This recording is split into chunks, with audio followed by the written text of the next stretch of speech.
Halo pemirsa, dukun pesugihan pengganda uang membunuh 4 orang dengan racun sianida. Pelaku mengaku ingin menguasai uang korban karena terjerat utang. Saya, Syafina Nasyar, kita jumpa lagi di program Berita Kriminal. Bersama kita akan mengungkap dunia kejahatan dengan berbagai laporan kriminal di dalam Serga. Manggi padat merayap. Melakukan 19 jajaran Puring hingga saat ini aman terkendali. 86 Bantuannya, 87 jajaran kuda. 86 Diduga korsleting listrik, belasan rumah di pemukiman padat penduduk ludes terbakar. Besarnya kobaran api dan sulitnya akses jalan membuat petugas kewalahan memadamkan api.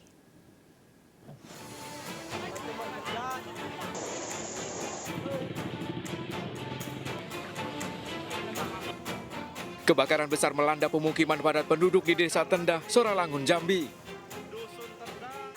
Akibatnya 11 rumah warga dan 1 masjid ludes terbakar. Kebakaran yang terjadi pada malam hari ini sempat membuat warga panik. Jam 6.07 lah. Jam 7, berarti sudah maghrib tadi Bang ya? Habis maghrib, pas maghrib setengah 7-an. Jadi pas api membesar tadi kita lagi ngapain Bang? Kita baru sudah makan di rumah. Sudah makan di rumah? Petugas pemadam kebakaran yang datang sempat kesulitan menjangkau titik api akibat akses jalan yang menyeberangi sungai. Dengan dibantu warga, petugas berupaya memadamkan api dan berhasil menguasainya setelah 3 jam pemadaman. Kita nyebrang di sini kan sulit. Sudah deh, berarti akses Tapi kawan-kawan BPBD sudah duluan di sini. mendamkar. Kawan-kawan damkar itu Akses jalan memang tidak ada, cuma Bang? ada jembatan di sini. Lebih kurang 11 rumah, 11 masjid yang ikut terbakar, dan ini tidak ternilai daripada material yang diakibatkan oleh kebakaran ini. Kemudian diduga sementara ini akibat pendek. Petugas masih menyelidiki penyebab kebakaran ini, namun dugaan sementara api berasal akibat korsleting listrik dari salah satu rumah yang terbakar. Tak ada korban dalam kejadian ini, namun kerugian ditaksir mencapai miliaran rupiah. Dari Soralangun, Jambi, Rudi Iwan melaporkan. Pemirsa, sejumlah rumah di Marunda, Cilincing, Jakarta Utara terbakar. Sempat terjadi ledakan hingga membuat panik warga.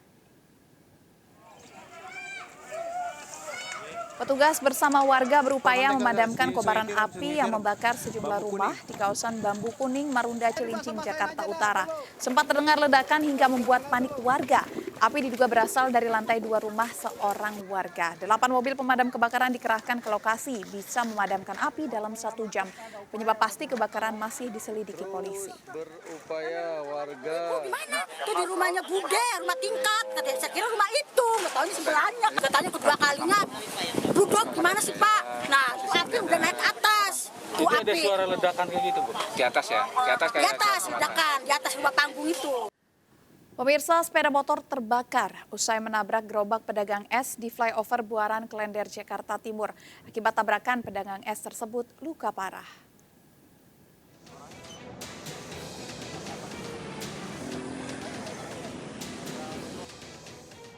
Kobaran api membakar sebuah motor di flyover Buaran Klender, Jakarta Timur.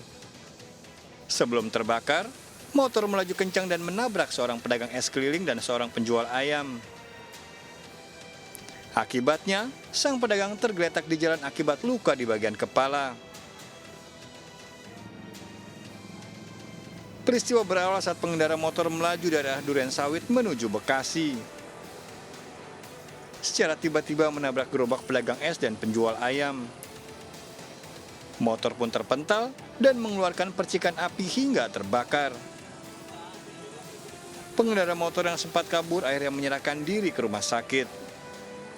Motor ini nabrak bapak tua itu, terus sempat nyenggol tukang ayam juga, cuman yang ini kabur gitu loh katanya. Nabrak pedagang apa gimana? Itu pulang dagang, kalau nggak salah sih pulang dagang itu dia, bapak tua.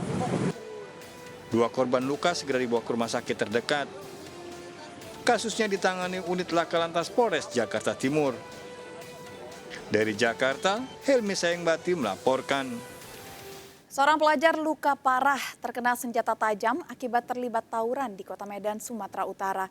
Tawuran yang terjadi di tengah jalan sempat membuat pengendara ketakutan.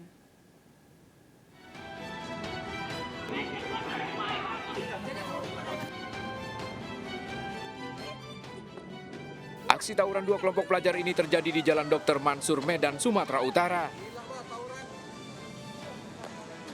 Dari rekaman video amatir terlihat salah satu kelompok yang terlibat tawuran masih mengenakan seragam sekolah menyerang lawannya.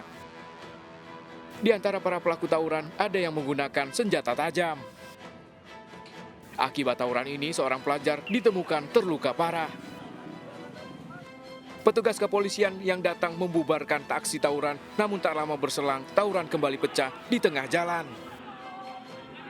Warga dan pengguna jalan sempat ketakutan tak berani melintas. Bawa pentungan, ada yang bawa ini juga bisa mungkin agak jarak-jarak jauh lah. Ada orang itu mundur langsung.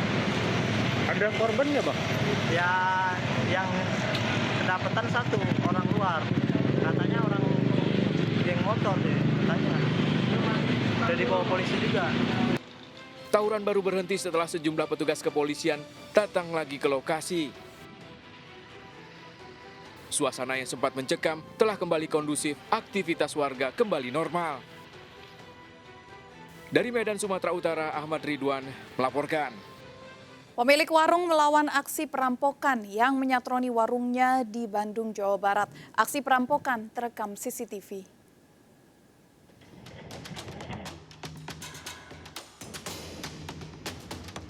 Kamera CCTV merekam upaya perampokan warung kelontong di kawasan Cipamokolan, Rancasari, Kota Bandung, Jawa Barat pada dini hari. 3 pelaku dengan menggunakan satu motor datang dan langsung masuk ke warung nyaris merampas uang hasil penjualan. Aksi para pelaku gagal setelah pemilik warung melakukan perlawanan. Di lokasi lain, para pelaku yang sama sempat melakukan pemalakan pedagang nasi goreng yang tak jauh dari lokasi warung kelontong. Dari aksinya ini, para pelaku sempat kembali ke lokasi warung kelontong, namun upayanya kembali gagal. Kan pelakunya 3 orang, yang satu nunggu di luar, dan 2 masuk ke dalam sambil bawa pisau gitu. Tapi sempat ada barang yang diambil? Kalau barang sih kayaknya sih belum sempat, soalnya buru kepergok sama didorong gitu, buru jatuh sih gitunya pelakunya. Polisi yang mendapat laporan langsung menyelidiki kasus ini dengan memeriksa rekaman CCTV dan sejumlah saksi. Kejadian itu diadakan perlawanan oleh yang pemilik kelontong dan sudah memang terjadi perpindahan tempat dari pengambilan uang sejumlah kurang lebih 1,5 juta, tetapi tidak sempat terbawa karena perlawanan dilakukan oleh Pak Raswanto yang berada di lokasi itu. Ada berapa pelaku? Pelakunya 3 orang menggunakan Honda Vario, tetapi tidak tercatat nomor polisinya. Polisi masih melakukan penelusuran dan penyelidikan terkait beberapa kasus percobaan perampokan dan pemalakan ini. Dari Bandung, Jawa Barat, Jupita Melana melaporkan. Seorang remaja putri di Bandung Barat, Jawa Barat menggagalkan aksi penjamretan handphone. Korban melawan dan berteriak hingga membuat warga berdatangan menangkap pelaku.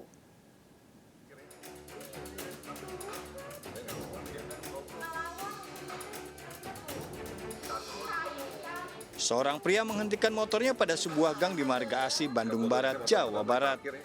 Pelaku yang menggunakan helm segera menghampiri seorang remaja putri yang sedang berjalan menggunakan HP.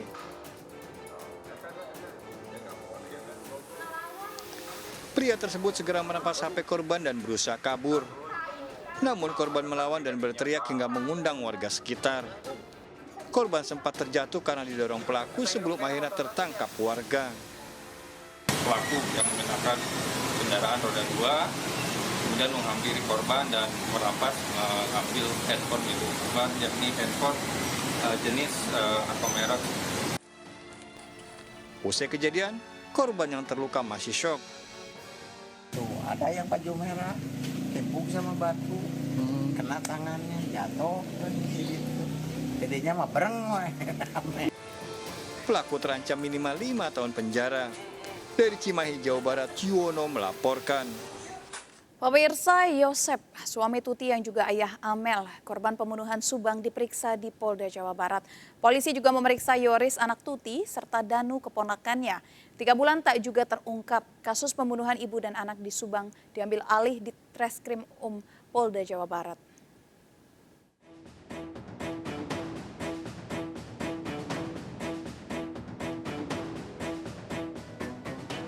Yoris anak Tuti dan Amel, korban pembunuhan di Subang, mendatangi gedung di Treskrimum Polda Jawa Barat untuk menjalani pemeriksaan. Selain itu, Danu juga ikut diperiksa, keduanya didampingi pengacara. Yosep, suami Tuti dan ayah Amel, datang lebih siang di gedung Polda Jawa Barat untuk menjalani pemeriksaan. Setelah 3 bulan pelaku pembunuhan belum terungkap, kasus tewasnya ibu dan anak di Subang diambil alih Polda Jawa Barat. Kalau dihitung dengan Subang ini yang ke-16 kali ini BAP-nya. Mudah-mudahan ini tidak lama lah ya. Nah, rencananya akan diperiksa soal apanya nih, Bang? Belum tahu nih. Belum tahu, kita belum tahu apa-apa nanti gitu. Tunggu aja setelah BAP ya. Bisa kabarin isi BAP-nya. Kalau Pak Yosep sendiri siap untuk diperiksa atau gimana? Yosep siap nggak? Siap. Berarti intinya siap kooperatif ya, Bang? Siap. Ya, mau di mana-mana juga di BAP-nya, yang penting kita siap hadir. Keluarga terdekat korban, Yosep, Yoris, dan Danu selama ini diperiksa di Polres Subang. Bahkan Danu pernah diperiksa selama 5 hari berturut-turut. Dalam pemeriksaan di Polres Subang terungkap, Danu sempat membersihkan darah di kamar mandi. 3 bulan lalu, Tuti dan Amel ditemukan di dalam mobil dalam kondisi tanpa busana. 2 korban ditemukan oleh Yosep, suami Tuti. Polisi telah memeriksa 54 saksi untuk mengungkap pelaku pembunuhan. Dari Bandung, Jawa Barat, Mujib Prayitno, iNews melaporkan. Perseteruan anggota DPR Arteria Dahlan dan Anggiat Pasaribu, wanita muda yang mengaku anak jenderal, berakhir damai. Keduanya bertemu dan sepakat mengakhiri kasus yang sempat viral di media sosial. Anggiat menangis saat bertemu dengan Arteria Dahlan dan ibunya.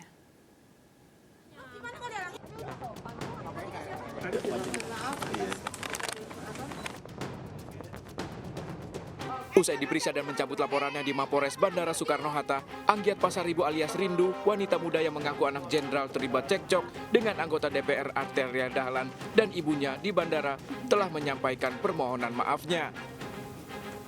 Keduanya pun dipertemukan untuk menyelesaikan kasus yang terlanjur viral di media sosial. Dalam pertemuan ini, Rindu pun menyampaikan langsung permintaan maafnya dan sempat mencium tangan dari ibunda Arteria Dahlan. Sambil menangis, Rindu pun menyatakan penyesalannya. Cari pembenaran nggak segala macam, Rindu kilaf, Rindu salah. Salah banget, nggak ada pembenaran dari perbuatan itu. Semua jadi gaduh. Untuk semuanya Rindu minta maaf, khususnya sama ibu, sama abang. Udah sekurang ajar itu Rindu bikin. Udah maaf kan, maaf. Dari pertemuan ini, Ibu Arteria Dahlan, Waniar Wahab pun menerima permintaan maaf dari Rindu. Namun sang ibu mengaku kejadian tersebut membuatnya sempat kaget dan juga shock. Jadi, Ibu sudah memaafkan. Cuma peristiwa kemarin itu memang untuk Ibu berat sekali. Sangat mengagetkan, cukup menakutkan. Karena Ibu seorang guru, menghadapi banyak anak yang macam-macam, tapi belum pernah seperti ini. Tapi sudahlah, Rindu, Ibu sudah memaafkan kamu. Selain itu, Arteria Dahlan pun telah memaafkan perbuatan Anggiat Pasaribu, namun mengenai proses hukumnya, Arteria masih akan berkoordinasi dengan Mapolda Metro Jaya. Dan minta maaf, saya maafkan Bang, tapi bagaimana saya harus memaafkan kalau ibu saya yang sudah diperlakukan seperti itu malah menjadi terlapor, dilaporkan ke kepolisian. Jadi kalau lain hal, kalau laporan sudah selesai dicabut, kemudian sudah minta maaf, pastinya pintu maaf itu terbuka kok. Nggak usah datang pun sudah kami maafkan itu Bang. Jadi dari pertemuan ini, kedua belah pihak pun sepakat untuk menyelesaikan kasus ini dengan cara damai. Dari Jakarta, Tim Liputan melaporkan. Seorang pemuda di Bantul, Yogyakarta nekat menjual seluruh genting, pintu, dan perabot rumah milik orang tuanya. Ironis, uang 30 juta hasil penjualan digunakan pelaku membelikan hadiah untuk sang kekasih. Pelaku dilaporkan sang ibu ke polisi.